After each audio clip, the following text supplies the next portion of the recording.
Hello everybody. Welcome to yet another tutorial for After Effects. In this tutorial, we are going to learn how to do sky replacements in After Effects. Let's see what we are going to do today.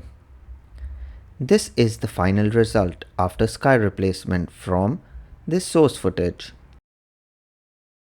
This is the footage with a flat blue colored sky.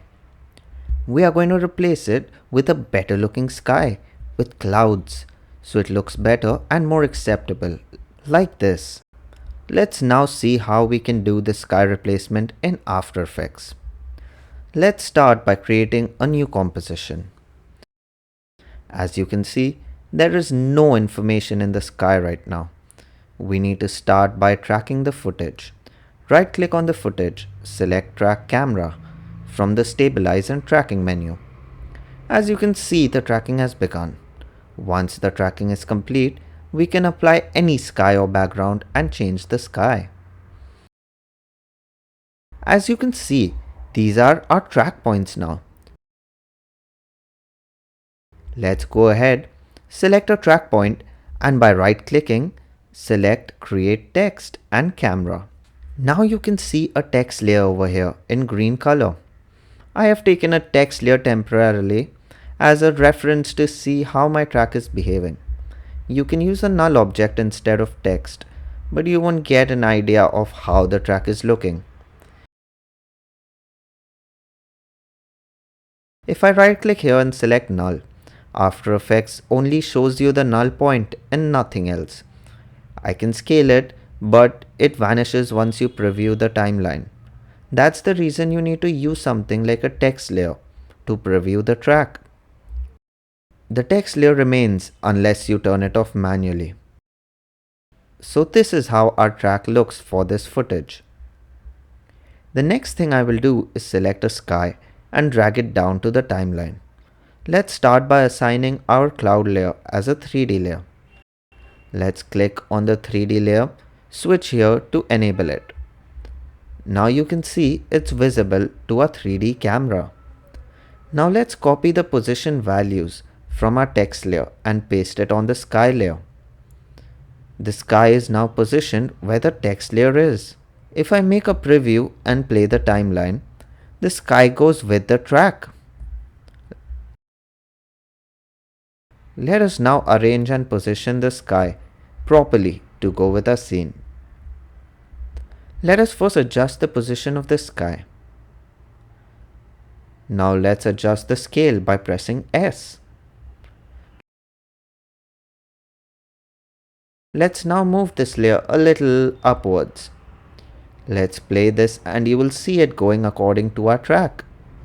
Let us adjust the transform values a little so that the sky layer is not cropped and fills the screen edge to edge. Let's play this again and you will observe it looks pretty neat, but it's overlapping with our desert. Let's correct this. Let us duplicate our background layer and put it above the sky layer. Let us now rotoscope and mask out the desert.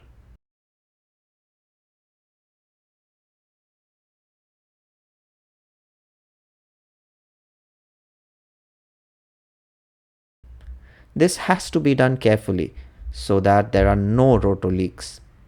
Now the sky will start to look as if it is behind this layer. If we turn on the additive mode, it starts looking better.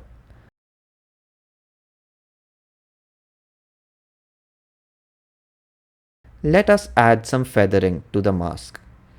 The sky looks disproportionate to the desert and not apt.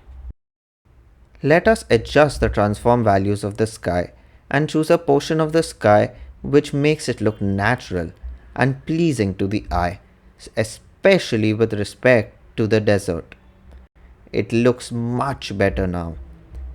So play around and see how you want to place your sky. Once you are happy with the sky placement, let's do some color correction so that the sky blends properly with the desert. Let us go and use the curves function to adjust the color and brightness values of the sky.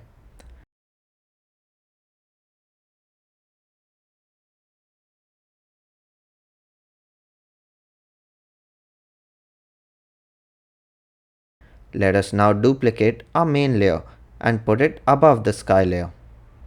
Then let's make a rough mask with feather.